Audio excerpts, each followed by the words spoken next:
Can you give us a little bit of historical understanding, based on what you understand? Where did this dry needling come from? Is it something that's recent? Is it something that's been around a lot longer, like a lot of things that come to a head and are utilized more today, and we think, oh, it's fresh and new, but really it's not that new? Talk about its history. Yeah, so if you look back in the history and some of the research that was out there regarding dry needling, Dr. Karl Levitt from Prague, Czech Republic, wrote an article in 1979 about trigger point injection, and he actually identified that it wasn't actually the substance that they were injecting into the trigger points or into the muscle hyperirritable spot. It was actually the needle itself that was making an impact, and he did a pretty big not controlled trial, but descriptive trial about the effects of dry needling. And that's really where it was born. So it was 1979. It's been around a long time.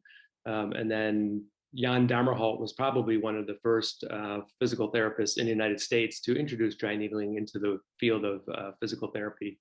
And that's who I learned from back in 2004.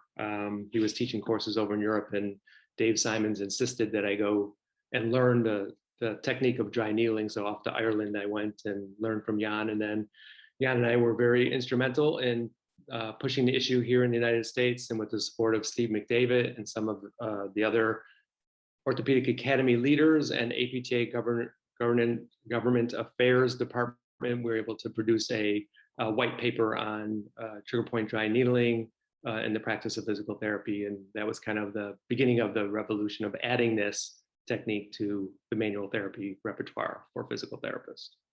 Mm-hmm, mm-hmm. Some out there have indicated that there is a connection with acupuncture. Others say no, there's no connection.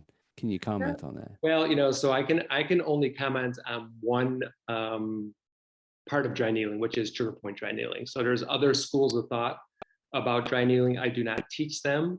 I do not bash them. I only talk about what I feel my expertise is, and that's in trigger point dry needling.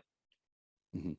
But in terms of it coming from acupuncture, you're saying no, there's not that association. Yeah, so Dr. Hong did, I think it was 1999, he did an article where he studied the relationship between trigger points and ashi points, which would be Eastern medicine acupuncture points. And there's a percentage of overlaps, but if you think about where trigger points exist, which is in the motor end plate of a muscle, and you talk about energy meridians from Eastern medicine philosophy, that there is some overlap there, but it is distinctly different, trigger point dry needling and Eastern medicine acupuncture techniques.